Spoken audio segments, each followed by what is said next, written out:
Hello, this is Edmundo Luna, and welcome to my workshop presentation.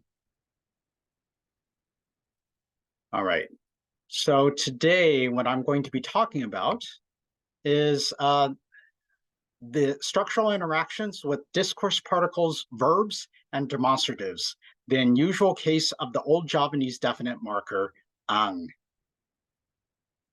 All right, so to start off, I think I have to give a little definition, a brief definition of what definiteness is or what definite marking is. So this is a grammaticized property of the noun phrase on its identifiability. Okay, so what do I mean by identifiability here? So what this means is after Lyon's 1999, we are trying to determine if that NP, if some sort of NP, if some NP is familiar to all of the discourse participants, or has that NP been established in previous discourse? All right, so how is definiteness established? So it's usually determined via the following. Okay, so we can determine it by the use of articles, as in a lot of Indo-European languages, or other affixes with article-like functions. All right, so what I want to do here today is the following. So I want to talk about Old Javanese and talk about one particular way that it marks definiteness in Old Javanese. So it has several way of marking definiteness, but I'm going to be talking about one in particular. So that is the morpheme ang, which is a final position enclitic, which marks the following noun phrase as definite. All right, so since I described it as enclitic, it has to have some sort of host that it can lean on. So its possible hosts are demonstratives, discourse particles, preceding nouns, and even verbs, but in a particular order, which I will talk about later. So there is a strong tendency for ang to have verb hosts and forms with the ligature suffix affix in. Okay, so that's one thing. And then the other sort of consideration I want to bring up is that the reduced form strongly tends to occur with demonstratives.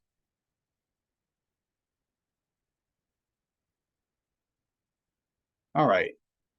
So what are my sources of data? So I took a look at 5 texts which are compiled in the van der Molen 2015 primer for Old Javanese, and then also in Zerbruch in 1976 in her thesis. So I took a look at 3 narratives, so Dewayani, Savitri, and Shantanu, and then 2 narrative poems with various poetic meters called shloka, which are Dasaratha and Sita's letter. And I basically took a look at 129 tokens with this ang morpheme in total. So what is Old Javanese? Old Javanese is basically an extinct Austronesian language from the Javanese subbranch, but it's the direct ancestor of contemporary Javanese and then, well, before contemporary Javanese, Middle Javanese.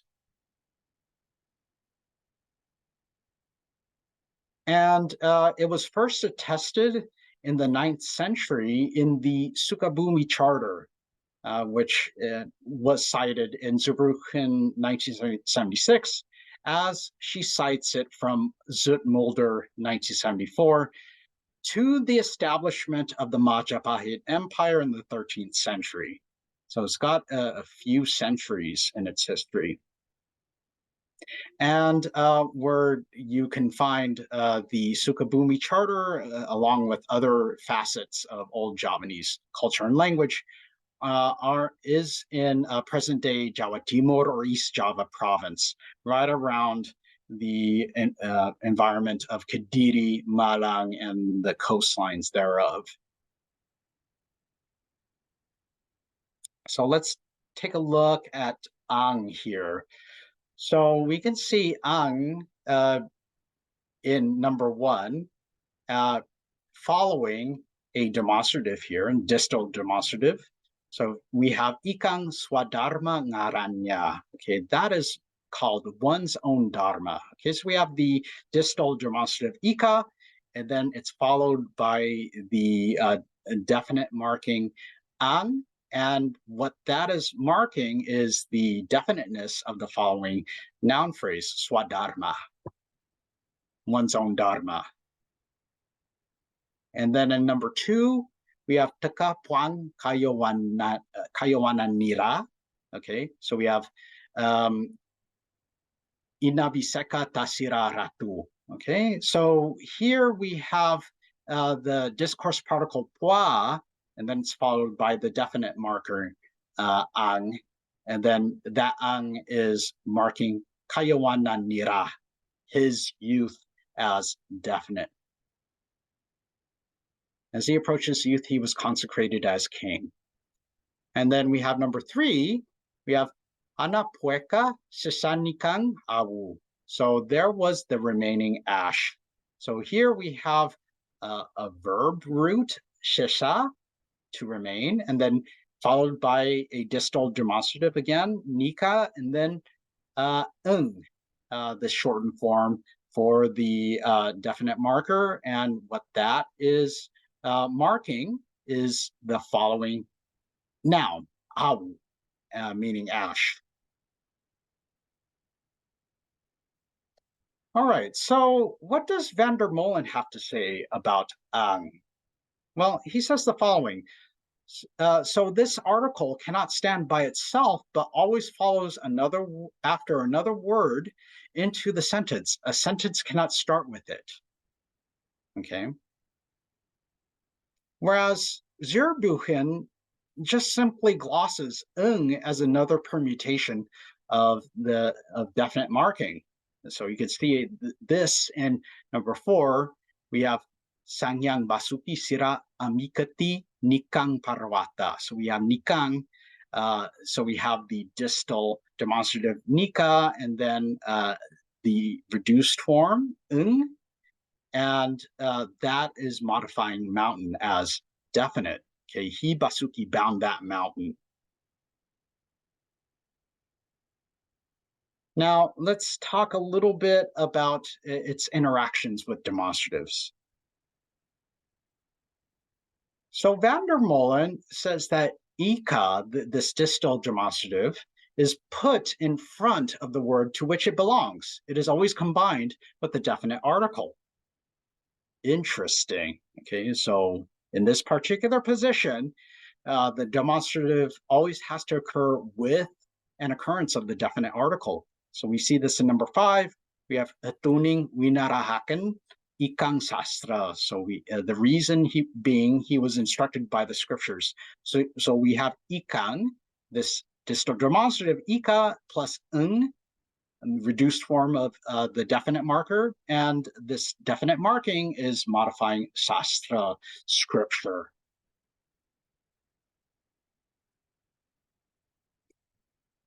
However, there is a note, all right, that I have to bring up. So demonstratives can occur alone if they follow their modified head noun.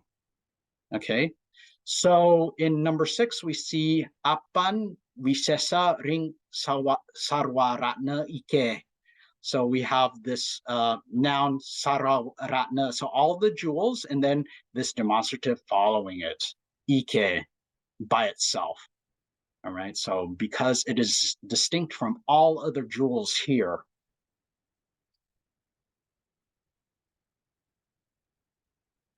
However, van der Molen himself is non-committal about the appearance of ng in other places, though, right? So with the use of the proximal demonstrative iki, if used adjectively, okay, that it's a noun modifier, it is combined with ng and is placed in front of the noun. Okay, so we have in number 7, we have wiarta iking kundini ulihku. So these ear pendants, which I got, are useless. So we have iking kundini, ear pendant, and then iking, we have iki, this proximal demonstrative, plus some form of the definite marker, and I'm taking a stance. Yeah, this is basically the same morpheme as all the other occurrences of ng, even though van der Molen doesn't want to say that it is. So why look at ang as its own morpheme if it, first of all, it's enclitic and it has to co-occur with hosts? So why look at it as its own morpheme? Well, demonstratives already mark definiteness in their own regard. Okay, so that's one thing. And then the other thing is that demonstratives and the definite ang must co-occur preceding a head noun, especially in the case of ika.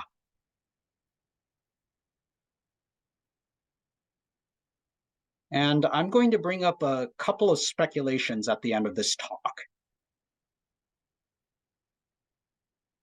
However, you might be thinking, well, why can't we just say that the definite marker is ng rather than ang? Well, there's one thing in particular you have to keep in mind. So it comes out when you're dealing with vowel sandhi. Okay, so we can see in number 8, we have Mahyun Tasirang Ruheng Ajinira Saking Batara Parameshwara Vidya Murta Sanjiwani. Okay, so we have this verb root, rui, which means to know something. And then afterwards we have ang. Okay, and how do we know this? Because the final vowel here in this particular form is e. You can only get this through combinations of e plus a or a plus e. And since we already know that we have a transitivizing suffix e here, then it sort of points, it strongly suggests that ang is the definite article here. And then in number 9, we have anung makapalang anak dibia. So it would result in excellent children. So we have the verb makapala, resulting in a lot of fruit, and then ang, because of the long vowel in the initial form, okay, makapalang, okay, and you wouldn't get this this long if the definite marking wasn't a full-on ang rather than its reduced form. However, examples with immediately preceding demonstratives do not show this type of vowel sandhi. And then there's one other thing that I should bring up in number 10, we have cases where we can have a demonstrative and then the occurrence of a ligature morpheme in, and then this sort of full form ang. So we have ikanang dan udara kabe. So all those archers. All right, so let's take a look at the distribution of ang here. So it's in the far majority, at least the ng, the reduced form. You have 110 tokens of ng versus 19 tokens of ang. All right, and then are there any tokens of ang with demonstratives? Yes, as I demonstrated earlier. But again, we have to have an occurrence of this ligature morpheme in, okay, that intervenes between the demonstrative and the definiteness marking, okay?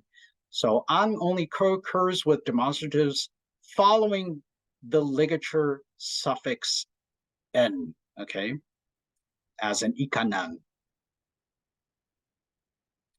And then about the distribution for the tokens. All right, so is a lot more general. So it's the only one that can occur with particles, discourse particles, at least in my data. And that might change if I take a look at more broader sets of data. But it's the only one that can occur with discourse particles. And we have particle plus demonstratives. They can be combined, and then demonstratives only. Okay, so it's hard to pick out any one particular tendency, but it's just a more general distribution. The other thing is that 74 of these tokens occur with some form of the demonstrative. Okay, so that 67% of tokens occur with some sort of demonstrative, which in itself is, I mean, it's to be noted. All right, so can we design possible slot sequence diagrams with ang? All right, so there are two strong possibilities here. So we have demonstrative plus as in ikang. Okay, we have ikang here, ikang plus And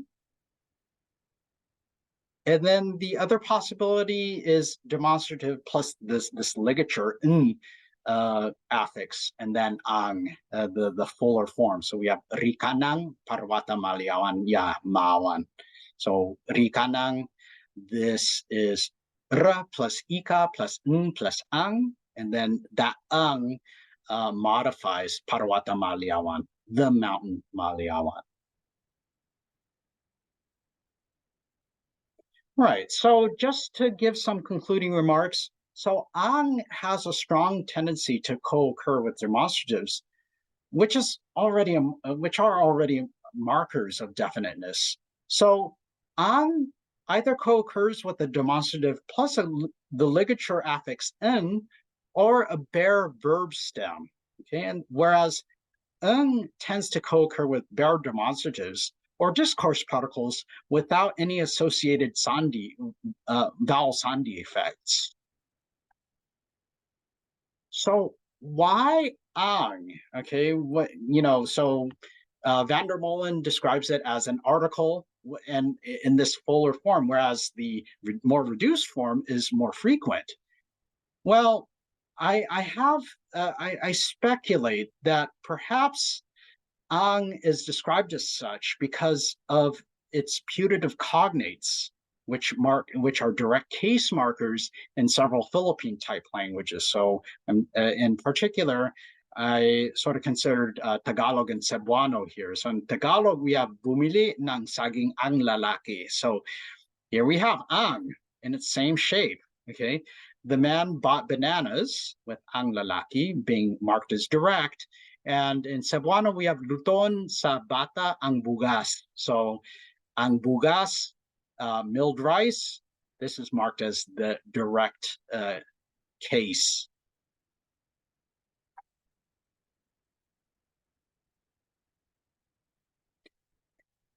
So I think this necessitates some long-range studies to see if any Philippine type languages can show cliticizing behaviors for this for their direct case markers.